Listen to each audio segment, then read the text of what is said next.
Hello, friends, and welcome to Impact Everywhere, the podcast that looks for people having a positive impact in unexpected places.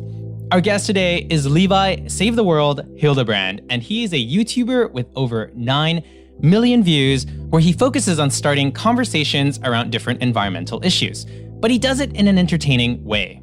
Now, Levi has been doing this for only give or take 3 to 4 years, and I was really interested to have him on to share how he got started and how he converted what was initially just a hobby into a full-blown lifestyle. I stumbled across Levi about 1 year ago and reached out because he was Canadian, male, and working on sustainability. I was curious to hear from him how he made it all work. How did he take a boring topic like sustainability and make it approachable, entertaining, and do it in such a way that people would be actually willing to pay money to support him to continue to do what he does best? Along the way, I wanted to learn more about his theory of change. How did he track whether or not he was going in the right direction?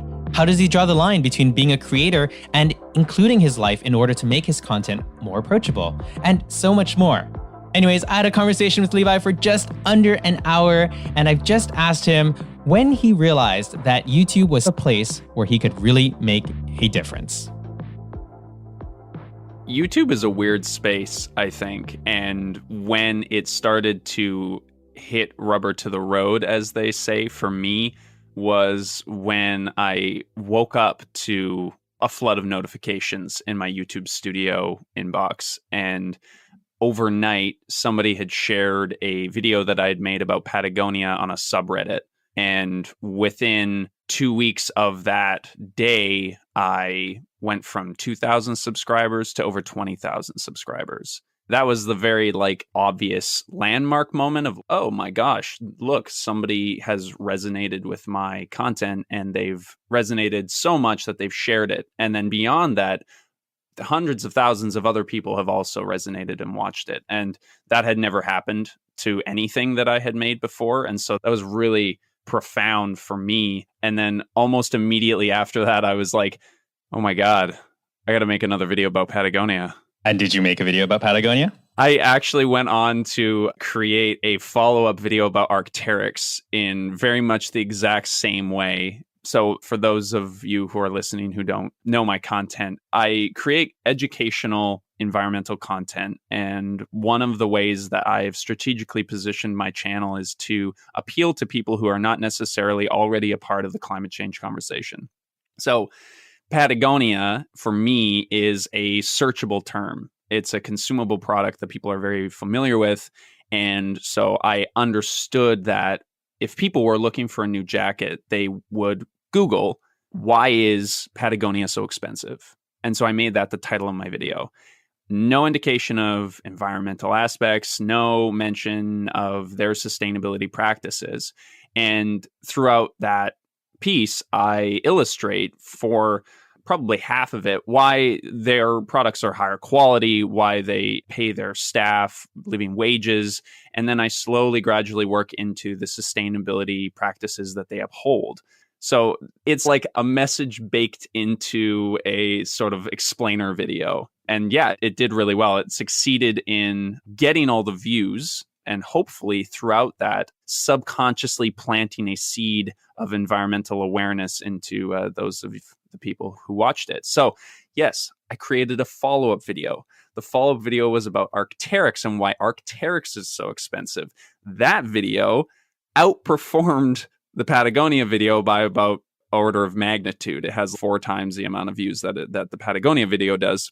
And to be honest, it's probably not my favorite video because I think that I was trying to pander a little bit too much and not bring enough of the message home. But regardless, it succeeded. There was hundreds of thousands of views and my ego was inflamed. And I made a third video following up after that about Birkenstocks. And the Birkenstocks video outperformed the Patagonia and the Arc'teryx video and now has 1.4 million views or something. And yeah, it's a very dangerous, slippery slope to have something go viral and then to ride that wave, in my experience. You basically found the formula and you experimented and kept playing with it and wrote it to see how far it would take you. But I'm curious to go backwards. So when you made the Patagonia video, you had 2,000 followers. So you weren't really speaking to a large audience. What kept you motivated during that time? How were you sculpting your brand and your content and speaking essentially to hopefully one day get picked up? I think there's a common saying amongst musicians, like you always play as though there's a live show with a packed crowd. And that's very much the vibe that you have to have, I think, if you're creating YouTube content in particular, because the bar is so high and people have this expectation that you're going to present professional content no matter how large your audience is. So I wanted to create environmentally focused content. And my original idea was not actually to make videos about brands. It was not to make videos about my life. It was to feature, and this is the line that I had, the ideas, innovations, and individuals who are making the world a better place. That was the original focus of the channel. The "you don't need to be a hero to save the planet" thing took hold and became the primary focus later. But the idea was like, there's lots of positivity going on in the world. There's lots of people who are going to take on this environmental challenge and are going to share that story, and it's going to be inspiring. And that's what I wanted to see. That's what I personally was motivated by, was seeing the good things that were happening. So I made videos about really elaborate bike lanes in the Netherlands. I made videos about renovated old warehouses that were turned into dance halls and like performance spaces, and coffee shops that served the homeless and gave back to charities and stuff. So I was really all over the map, and all of it was based around doing the right thing. And what the Patagonia video did was identified a niche that I could play to and an audience that was already pre-built into the Google algorithm. But also it made me realize that I needed to find some kind of niche within the world of sustainability that people were going to relate to. So basically you were following your own interests. You found out what you loved, you got good at it. And then now 9 million views later, you've also found this niche that you know that the world is actually interested in and have developed wonderfully. Over this whole course of time, you've probably evolved your thinking around this, but what is your theory of change? Oh man, Vaughn, you hit me with a big one. I've seen a lot of messages from people who have said, "Hey man, I just wanted to send you a message to let you know that after watching your content, I am going to do insert blank." Or I've seen comments from people saying something along those lines. And that's like data points that academic researchers around the world would just die for, to see feedback unrequested from people to say this particular thing led to this response in my life. That's huge. That's invaluable. It's the amazing power that we have on social media is to reach into people's lives in such an intimate way. But I do think that there's also a sense of apathy that comes with that, because you're watching somebody else do it. And that sort of performance element of the internet is in some ways a barrier as well. So I find myself stuck where, okay, I personally feel like I'm making a difference in my life. And part of that difference is sharing the possibilities and the things that I do in my life with other people. But then also I recognize that half of what I do is because I am able to monetize it in a certain way, and I have a community online that supports that. How we affect change is a difficult question to answer. Have you found a way or a style of communication that helps move people from apathy into action? Yeah, so this is an idea that I have been trying to foster in the sustainability environmentalism world for a while, and that's the spectrum of participation. People often believe that there is an all or nothing debate around environmental issues, race issues, social justice issues. It seems like there's, okay, you are for it or you are against it. And that's so counterproductive, and it's so divisive in terms of creating actual progress. And particularly with the environmental world, it's easy to illustrate that there is staged levels of participation that you can be on. So what I see myself as is the gateway drug to sustainability. So for me, I recognize that I'm not the most sustainable YouTuber on the platform. There are people whose names, and I love Emmy to death, but her name on Instagram is sustainable vegan.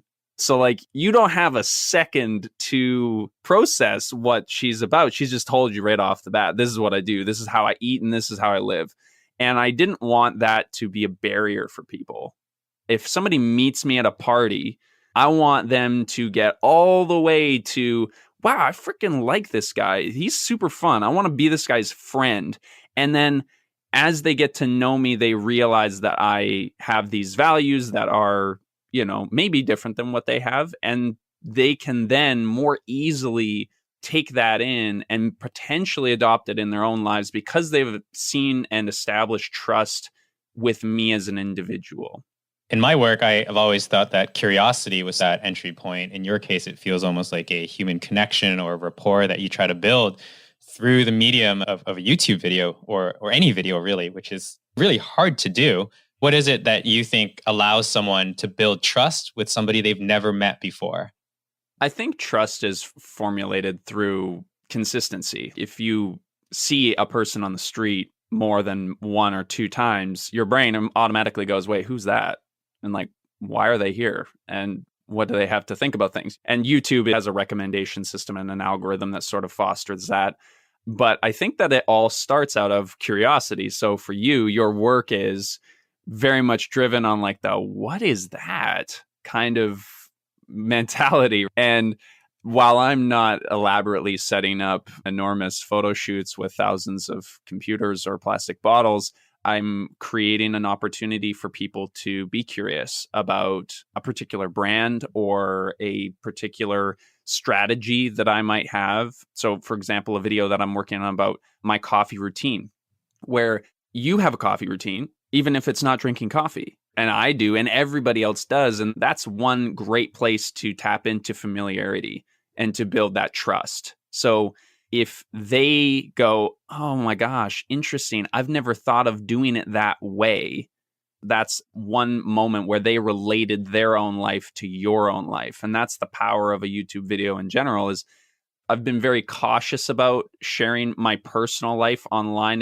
in a totally seamless way, like vlogs. Like I could never get into vlogging. It just seems like way too difficult to accomplish. Oh my God, making your everyday life interesting and also having a work-life balance. That seems like a nightmare. But also I recognize the power of seeing those intimate moments in another person's life online and relating to them in that way and feeling that deep connection. And so more and more as my channel has evolved, I've recognized that stale, removed videos about a brand are helpful only to a certain extent, because I think that why people make that choice or that purchase decision or that change in their life is largely because they found a person who told them about it that they trusted and that they believed in. The piece that you said about the coffee is really interesting. It reminds me of a book I read by Jonah Berger called Contagious. And one of the rules that they have, if you want to create something that's contagious, is to ask yourself how these things manifest in other people's lives on a recurrent basis. So the song Friday by Rebecca Black would spike every Friday because obviously it had that Friday. And so you're doing the same thing. You're saying like, oh, I want everyone to think about this video that I just made every single time they make coffee. So there's brilliance in there that I think is really interesting. Now that we spoke about trust, I'd love to tackle the concept of responsibility. So if people trust you, with that comes a great deal of responsibility. And you're the gateway to introducing people to different brands and concepts and ideas. How do you decide which stories to tell? How do you decide which brands to feature? This is something that I didn't ever think I would have the problem of having, because when I first started this, I didn't recognize that was going to be a challenge for me. But as things have grown, I get reached out to a lot because I'm specifically talking about brands on the channel. So recently I made a video about a mining company, and that video was initially never going to happen. They sent me an email and they said, hey, my name's Julie and I work for a mining company called Nouveau Monde, and we'd like to sponsor a video on your YouTube channel. And I said, hey, Julie, thank you, but no thank you. if you had seen my channel, you might be able to see that a mining company doesn't really seem like something that I can endorse as a creator that is specifically focused on making the world a better place through sustainability. And she responded and said, I believe you, and I thank you for your response, because I think if you take a look into what we're doing, we have a lot more in common than you might think. And this sent me down a rabbit hole of learning about mining and Canadian mining law. And it took me a month of back and forth with her and talking with my family and my friends to figure out if this was a decision that I was going to make because of that responsibility, because of that trust that I've built with my audience. Because ultimately, it doesn't matter how much money I get from a mining company if I can't make any more videos afterwards because that trust has been damaged. Because it is about building a community, and it's about having that space where I can share my ideas, but it's also about money. Like, this is my livelihood at the end of the day as well. So I'm in an interesting kind of balance there.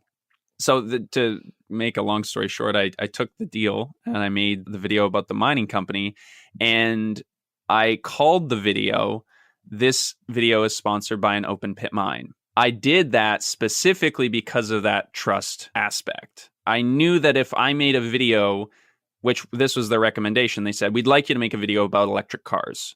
And we would like to be the sponsor of that video about electric cars because we are a graphite mine. We produce materials that go into EV battery technology."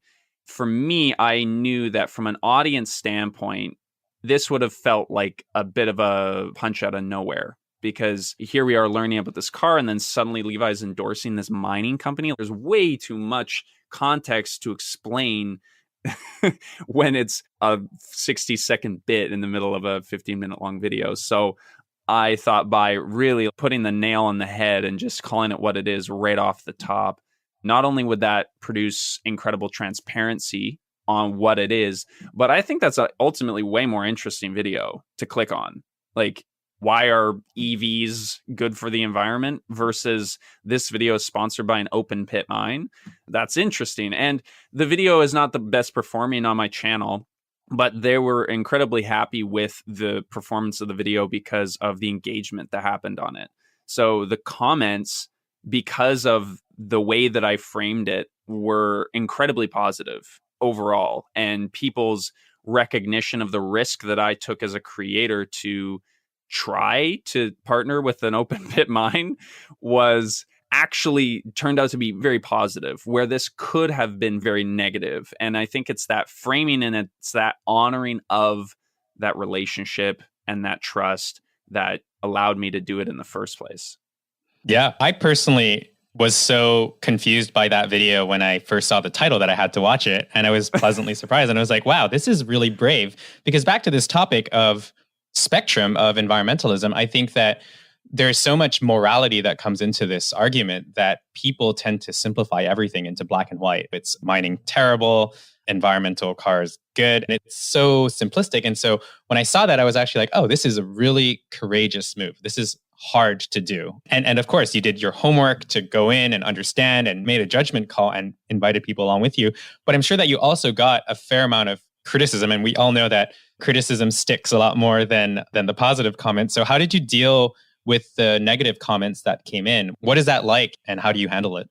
I often get comments that are fairly emotional on particularly videos about bikes for some reason. People hate bikes. So on those videos, when I see someone that is responding from just like a purely emotional standpoint, it washes off my back quite easily. I have no qualms with that. I've developed a tough skin from my time in the acting world, so that means nothing to me. But there was some very well thought out rebuttals to this video, and that was difficult because I am very careful. I take a lot of pride in the fact that I don't just take any random sponsorship. And in particular, one of our friends actually, who is a part of Mining Watch Canada, she has it as a newsletter that she gets in her inbox. She sent me one of their news releases that they made about Nouveau Monde as a company.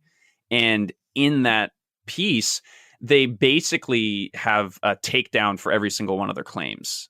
And it's very thorough. I looked at this, and for the first couple hours, I was literally like, I was like cold. I was like chilly about it. I was like, oh my God, I've screwed up. I somehow have been duped. I've missed out on all this information. So I sent it to Nouveau Monde, and I was like, hey, this exists. I don't know how I didn't find it. I don't know how this isn't common knowledge. What do you have to say? And this had been released months and months before I made this video, and they had already created a press release that they did in response to it to send to all their shareholders. And what I had understood before I even sent it to them was that this is politics, essentially. This is blue versus red. And Mining Watch is largely in protest of mining in Canada, more generally. And their job is to critique the practices that are being handled. And the rebuttals were valid. They brought up some claims that I wish that I had included in the video, probably. But overall, it was a recognition that like that gray area exists. And while they're poking holes in the claims of this company, they're also illustrating that, yeah, this company is still better than, for example, they said this is an all-electric mine, which I guess we should have mentioned earlier. They're an 100% electric mine specifically for graphite, and that graphite is to be used in EV technology.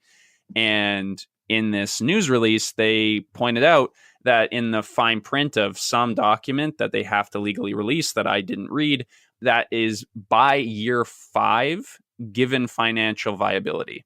So what they were saying is basically there's zero accountability at this point. They could make the EVs, turns out they don't really work that well, and then they don't have to do them anymore. And what does that mean for the mine? And yeah, that's not great. That changes the conversation significantly, but I still think that if they try and they actually create technology that might help us on that journey, or they create a stock product that people are excited about, it proves market viability for more sustainable mining alternatives. So I recognize and I love that they exist and that they're there to critique, but it also almost illustrated my point exactly. This is not perfect, but it's a step towards better. For sure. Progress over perfection. It's better to celebrate those milestones out to the right direction. I want to talk about the YouTube recommendation algorithm real quick, because following the success of your Birkenstocks video, especially, it's your number one performing video, you had the opportunity to get sucked down this rabbit hole of going after performance of your channel, performance financially, performance of sponsorship deals, and so on and so forth. But you've made the conscious decision to try and break out from that. How do you balance out stories that you know are going to perform versus stories you think need to be told? Oh, Vaughn, you got the nail on the head there. This is the struggle, I think, of any creator on YouTube. There are very few people who create content that is guaranteed to get a lot of views every single time and do that exclusively.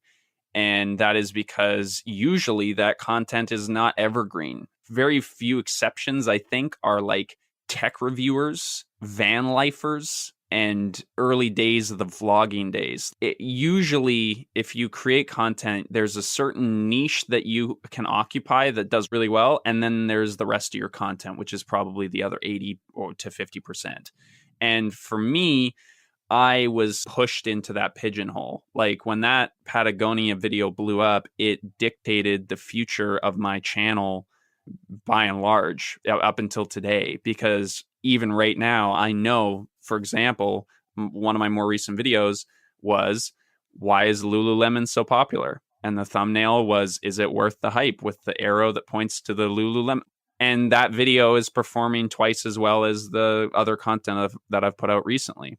So yeah, the challenge is always to go where the views are or go where you feel like you should from a sort of message standpoint. So I know that I could make exclusively brand focused content. The problem with that, though, for me, is that I know that there's only a finite number of brands that are sustainable. And I don't want to make a channel that's just me taking down brands and then promoting sustainable brands, because that will exhaust me creatively probably quite soon. And also it represents such a narrow segment of the conversation, because we're talking about, largely for me, athletic outdoor branding companies. Because I've made videos about brands that aren't those things and they perform significantly less than those. So if I wanted to purely chase views, I would make a video about North Face, Patagonia, Fjallraven, Nike, Lululemon. Like, I would hit all of the biggest brands and basically be debunking all of them, because they all are probably terrible. So the reason why I don't do that is A, because I don't want to, and B, because I don't think that it actually represents the brand that I want to create long term. So the slogan is, you don't need to be a hero to save the planet. I think that shopping and the purchasing of things, as everybody will do and does all the time, is one facet of that. I think it's a particularly well-viewed aspect of that, but I recognize that people have other concerns, and the only way that I can represent those things is by showcasing my life and the choices that Leah and I make as a couple as well. So I slowly started introducing personal lifestyle kind of content into the channel early on to build up a bit of a core base of people who would watch anything I made. And has that worked? Yes and no. I would say like my low end of views is like 15,000 people. I can probably guarantee 15,000 views on just about any kind of content. Like, it would have to be pretty far off of base for that not to get views. But that's tough as a creator. Oh man, I just know that I'll spend all this time and energy on this video and 10% of the people will watch it from a brand video. On that note, then, how have you made it sustainable for yourself to live the kind of life that you want to live, as opposed to one that's beholden to ad rev directly? So I've diversified my income model away from direct sponsorship completely. So I have a Patreon page where I release exclusive content and more environmentally focused content. Like, it's for the people who found the channel accidentally, liked it, and were a little more interested to know more. And then they decided that they would support what I'm doing because I provided them with some information. And then they get more information and more insights into our behind the scenes life. So we do a secret podcast and stuff like that. And I think what I've had to do is get used to not getting as many views. Like, lowering your expectations is a very healthy thing to do. Because I remember at one point I was like, man, if I could get 10,000 views on a video, that would be amazing. Like, that, if I could just consistently get that, wow. And now I do.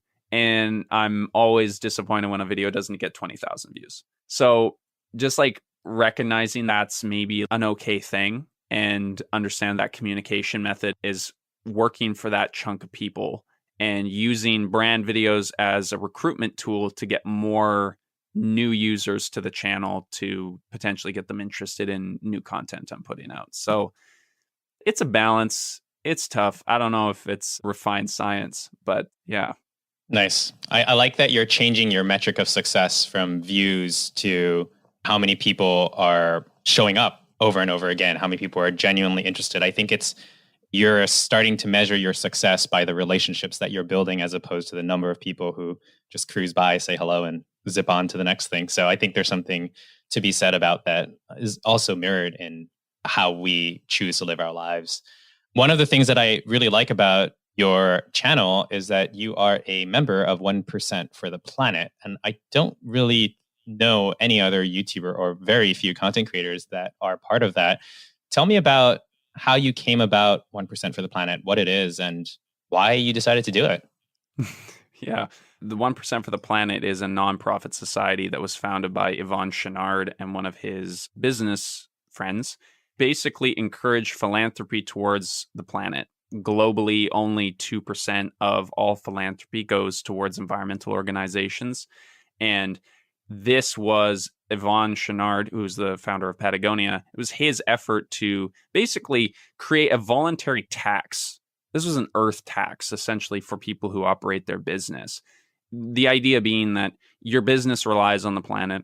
It relies on a healthy environment. So 1% of everything that you make should go back to preserving that environment in some way. So it's a partnership program, essentially. There are businesses who pay to be members who donate 1% of their revenue every single year. Revenue, not net. This is all of the money that you ever bring in before taxes. And then you are partnered with a nonprofit of your choosing to donate that money to every single year. And you have to provide tax returns to prove your income. You have to provide receipts to prove that you donated the money. And they vet those nonprofit societies in order to make sure that who you're donating to are actually legit and that they're actually doing the work that they say that they're going to do.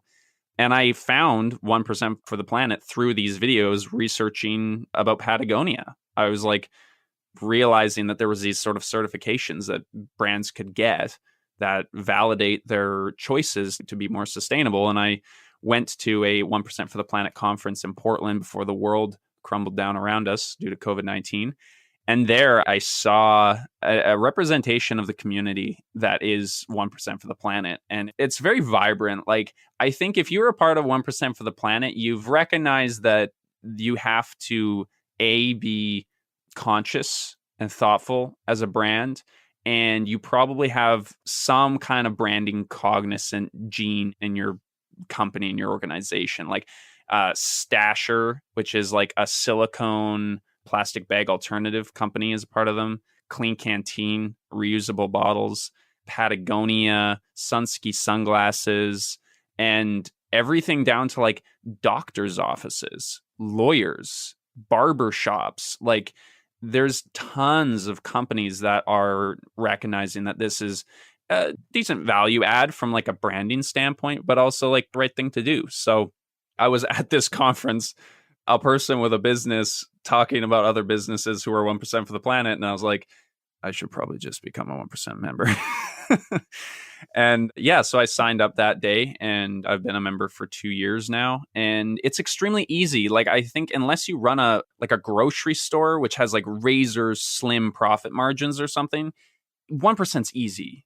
Like, you can do 1%. That's not hard. That's a very simple thing to do. And as of now, to my knowledge, I am still the only 1% for the Planet member YouTuber in the world. That's great. So is that something that any individual can sign up for? Because you said doctors, lawyers, or it's people who run small businesses. You can join as any business. You can also contribute as a human being who doesn't have a business. So this is an interesting thing, though. So I am also in the process. I'm going to become climate certified as well. So I will be a climate neutral business as well, which just basically means that I have partnered with a third-party organization that is very similar to 1% for the Planet, founded by some of the same members, basically to say that my entire operations, everything that I've paid a carbon tax on, basically. So any flights that I take, the car that I drive, the house that I live in, the things that I buy to do everything that I need to do,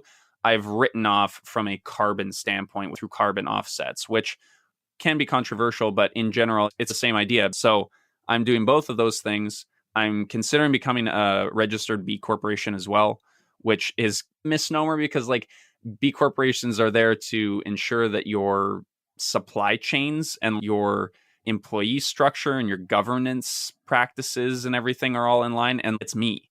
I'm a single person. So for me to become a B Corp would be like pretty easy. I'd be like, yeah, I treat myself well and I pay myself well and I buy carbon offsets for it. And they'd be like, okay, great. Yeah, you're a B Corp. So I don't find that one to be as valuable on paper, but it does look good. So maybe I'll do that. But okay, Vaughn, this is something that I wanted to push by you.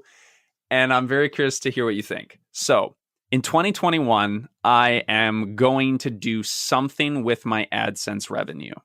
I'm either going to turn off ads on my channel completely, so demonetize the entire thing and not have ads running, to basically not have ads from like Budweiser and like whatever company happens to be advertising to the person watching my videos, or I'm going to enable ads on every single video and I'm going to donate 100% of my AdSense to environmental organizations.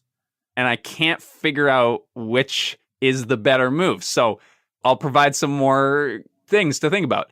if you demonetize, you're benefiting the people who watch your videos. The people who watch your videos who don't have ad blocker or don't pay for premium. So that immediately benefits the people who are watching. And in response, I can say, I have no ads on my channel. You can support this channel if you want on Patreon or by engaging with my sponsored content. Or I can enable ads, get money that previously wouldn't have gone to anything other than to the air, and I can donate that and create some kind of like awareness piece around it at the end of the year or multiple times throughout the year. I want to know what you think. That's an interesting one. I have heard, and I don't know if this is true, but I have heard that if you don't monetize your videos, you're limiting the reach of it because YouTube's algorithm is not going to recommend a video they can't make any profit on. So what you're doing actually by demonetizing your video is taking revenue away from YouTube. And so your overall performance as a channel might seriously suffer from it. I almost think that what you need to do is do both and see what happens. And then you can make a video comparing the two and deciding based on the data that you've collected, which one would be better, as opposed to just making a decision on a whim. Oh, okay. That's very interesting. I like that. Very interesting. Okay. Yeah, because I have looked into it, and apparently, according to Google, there's no way for the algorithm to know which videos which videos have ads and which ones don't. That's what they say, but that is what they would say, isn't it? This is the problem with algorithms is actually nobody really knows. Which iteration of the algorithm are they running? Which test are you a part of? We don't know what is being recommended to whom and why. And that's one of the reasons I just can't get over this whole ad industry thing. It's so conflicting. But one of the things that I find so interesting about you, and I want to just bring this back here for a second, is that you don't earn zillions of dollars. Like, you're not one of those YouTubers who are making $1 million a year. If anything, you're probably an order of magnitude less than that. Yet you are making your life as complicated as possible by being a part of 1% for the planet, being climate neutral, and now trying to pull your own ad revenue to untether yourself from the system. It's hard to be a creator to start with. It's even harder to be a creator and to say, you know what, let's do the right thing. I'm going to take a hit, and that hit's going to happen right away. And it's not contingent on your success. I think that's something that holds a lot of people back. So what is different about the way you see the world that is enabling you to make those sacrifices upfront because it's the right thing to do, and not saying, oh, I'll do it next year, or I'll do it when I hit X milestone? First of all, privilege. I'm a white guy who lives in North America, who has been fortunate to live in a middle-class household my whole life. The traumas of my life are minimal in comparison to the circumstances that millions and millions of people are in every single day. So my safety net's huge. My ability to take risks, as you say, is almost entirely contingent on the fact that I have a safety net that, man, the amount of terrible stuff that would have to happen for me to end up on the street is colossal. And if that happens, it's not just me. Like, there's a lot of bad stuff going on. So I've always felt an incredible sense of, I don't know, responsibility to do something with this. I recognize that through my last long-term girlfriend and with my now wife, Leah, I've seen that it's not always as easy for everybody else to do what I do because, yeah, being confident, 6 feet tall, white, straight male in North America, there's nothing I can't do. And so starting the YouTube channel at all, I went a full year making literally $0. And I went a second year not making an amount of money that anyone would consider worth it. So that's huge. That's way bigger than getting rid of my AdSense revenue. That's like a stupid amount of risk. I worked 2 jobs simultaneously to maintain the lifestyle that I was living while doing the channel in the beginning. And that's because I knew that I could always just back out if I needed to. But shouting out all the other white, straight, confident males in North America, why am I doing it and they're not? Because I think that makes life more interesting. Excluding everything else, I don't know. I just think it's more interesting to follow a story about somebody who's giving away all of their AdSense revenue than somebody who isn't. I look at all the sustainability YouTubers that are in the space, and I love their content. And honestly, I steal their ideas all the time. And I think that they blaze the trail for me. But I don't find their content usually to be exciting beyond an educational standpoint. And I don't want my channel to be that. I don't want to just be like nice place where people can go and learn stuff. Like I want to be taking risks, and being a 1% for the planet thing is something that they have never done. They've been creating content on YouTube for longer than me, and none of them are 1% for the planet members. So I want to be setting the trends. I want to be, I don't know, I want to be at the top of my game. And I feel like setting the bar higher and higher is what's going to keep people interested on the channel and will ensure my long-term success. Risk versus reward ratio, essentially. Good answer. Another question on that route, how much of the decisions that you make do you do for yourself versus how much of the decisions you make do you do for your story? I like that. I would say that my decision-making process has evolved a lot over time. So like I would say in the last year, probably honestly, even since COVID, I would say that my decision-making has changed a lot. I was very hell-bent on growth up until COVID hit. And I think I didn't recognize that shift was happening, but I've realized more and more, especially as COVID has shaken everything up. And like I've had family members pass away during this time, and I've been separated from most of my side of the family during the pandemic. So I was aware that I needed to create content that I could create consistently. And when I originally came up with this idea about giving away all my AdSense revenue, the original idea was that I was going to create elaborate Mr. Beast style videos with that money. Like I was going to make a boat out of ocean plastic and sail it thousands of kilometers or something. Like I had these like super mega videos in mind. And I recognized at a certain point that if I went down that road, if I started making that kind of content and one blew up like my Patagonia video did, that I'd be stuck doing that for like years.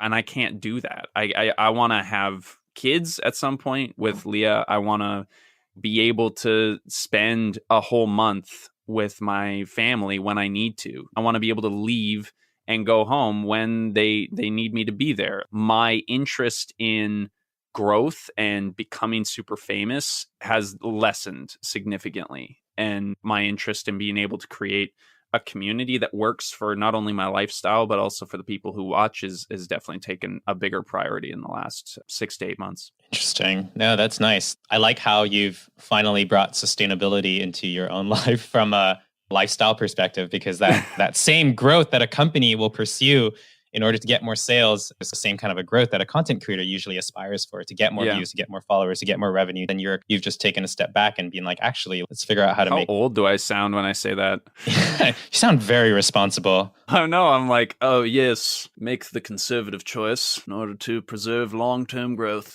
Well, I think it's wonderful, though, because you have only been a YouTuber for 3 years now? Entering 4 years. And you've already entered this sort of maturity where you're realizing that you don't want to be a prisoner to the content that you're creating, which I think is a trap that many people fall into. They become a character that everyone subscribes to, and they're no longer allowed to change and evolve. And you've made that decision earlier on already to decide that, okay, there are the things that I'm going to do in order to have the performance, but I also want like the fundamental underlying foundation of what I do to be at its core sustainable. And I think there's something really wise about that. Do you ever worry about making yourself the product? Is this what you want to do for the next 20 years or 40 years? First of all, when you describe things that I say, I like that, because you make things sound really eloquent and thought out and like precise. So yeah, shout out to you for making me sound super pragmatic and thoughtful. But am I the product? I am the product. And yeah, everything is centered around me. And that's definitely a pinch point and a point of tension that I see long term, but not immediately. The business that I was in before was video work. I was a wedding filmmaker. I created promotional videos for companies and stuff. And I got out of that business because I recognized that my business was replicable by so many other people. And I recognized also that I wasn't the best filmmaker. I'm pretty good. If I shoot your wedding, you're going to be happy with it. But I just knew that my interest in doing that to the best of my abilities was not really something I wanted to do. And I knew that my strengths lay more in my personal storytelling ability and my understanding of storytelling in general. So if I could aim that camera at myself and I could tell the story and I could be the engineer of what was happening on screen, I could probably grow and create a better life for myself. And I did that. But the alternative side of that is that nobody can be me. I am me, and this is probably what I'm going to be doing for quite a long time. And that's why I decided to play the game a little bit more conservatively. I bet you ask any YouTuber this question, what's your exit strategy? And they will not be able to tell you because it's so difficult to extricate yourself. But I'm not particularly worried about that at this time, because something I'm excited for with this channel is my audience and I growing up together. My channel continues to interest people and grow, and I'm able to tackle these questions and these decisions in real time with my audience. So for example, like we just bought a car, and buying a car is not an inherently sustainable choice. It's not even an EV. We bought a gas powered car. And so that decision is something that I know a whole bunch of people in my subscriber inbox are thinking about, that probably are going to or will have to make that decision. And so I think that the ability to hold on to this as long as possible is one of the greatest potential benefits of it. And if I can maintain it and do it sustainably for me over time, then that's great. And then maybe one day I just slowly stop uploading. But yeah, that's a long answer to a short question. I think there's something really interesting about taking people through an ordinary life decision. We have all these influencers and Instagrammers that are really leading extraordinary lives. And there is a really big lack of representation of what do you do if you're a normal person and you're not going to be going around and turning zero waste right away because you don't have the time to do it. What do you do? So I think you might be onto something there. And I like that it's very authentically you. Another existential question. Your tagline is, you don't need to be a hero to save the planet. If that's the case, how do you know when you're doing enough? Personally, I know when I'm doing enough if I'm exhausted by it, because I do a lot. I think that there's a fine balance that people will reach, and I haven't made a video about this. Thanks for the inspiration. But I think everybody has a point, and I think that it's important to recognize that you aren't ever going to reach a perfect sustainability model. You're not going to reach success. And the thing that I always implore people, and getting back to there's no black and white, there's a world of gray, you don't need to be a hero to save the planet, is that if you decide that this thing is wrong and these other things are right, and I'm going to do those things and never do this other thing, then you create tension. You create struggle, you create animosity in your own life around a particular choice. Like Leah and I, we've eaten meat. We'll probably eat meat again because we haven't vilified the choice. We haven't made it this horrible thing that we can't do. And therefore, when we end up at a dinner party and all they're serving is one giant meat lasagna, that's not the end of the world. And that means that we can, the next day, go on to continue to eat plant-based whenever we can and however we can. But I think that's the whole point of not being a hero, is you got to recognize what you can do and live within that. Because otherwise you just get burnt out. Come on, who wants to live a life where you're just like constantly policing yourself? Ugh. For sure. There's a quote that I heard that I really liked, which is that you could be the most successful person in the world. You could solve every single problem you ever stumble upon, and there will still be more problems to solve. So you need to figure out what's enough for you and to do it in a way that is sustainable, like in order to keep fighting. Otherwise, you're just going to dig a hole for yourself. Exactly. Yeah. Yeah. One last question for you. If you had a megaphone to the world and you could invite people to do one thing, what would that thing be? Ooh, one thing. I would implore people to live with intention. It doesn't have to be one thing or the other. You don't have to do what I do. You don't have to even believe in what I do. But if you think critically and you are a person who wants to do things in a way that is beneficial for more than just your immediate craving at that moment or some sort of animalistic urge, you will live a better life, and that life will be better for the people around you and the planet that you're on. Amazing. What a great note to end on. Thank you so much, Levi. Where should people go to stalk you and find you and follow you and learn more about what's next? I am active on all social media platforms other than MySpace. So I'm on TikTok and Instagram and Twitter and YouTube and Patreon. If you just look up Levi Hildebrand, you'll find me there. Yeah, and I'd love to have you on the team. Perfect. Thank you very much, man. Appreciate it. Thank you for having me. It's an honor. Alrighty, there you have it, folks. That was Levi Hildebrand. You spell it Levi space Hildebrand, kind of just like how you pronounce it. You can go check out his videos on YouTube. They're really good. I particularly liked his open pit mining video if you guys want to start somewhere, just because those are the kinds of videos that are really, really hard to do. And I ended up actually investing a little bit of money into Nouveau Monde. Maybe I'll even bring them onto the podcast because I just thought that it was fascinating and they were doing something that was really different in the mining industry. Maybe you guys will discover something that you like too. And this is our first episode since the new year. It is 2021. And I just wanted to wish you all a very happy new year. And thank you for supporting the podcast and listening and recommending it to your friends and family. I did a bunch of introspection and I realized that I have not highlighted any Indigenous voices here on this podcast thus far. So if you know someone and you'd like to recommend something, please let me know. Last but not least, I'm actually looking for new friends here in Montreal, people who use their hands to build things. And it doesn't matter whether they're a botanist or a chef or a fashion designer. I just want to be out connecting with individuals, safely of course, that are using their hands and doing and not just thinking. So if you do know anyone that might want to meet, please reach out, say hello, let's connect. And who knows, it might lead to something interesting.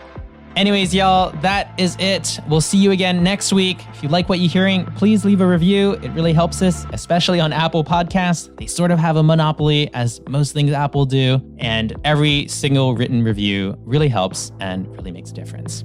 All right, see y'all next week. And remember to stay positive because impact is everywhere.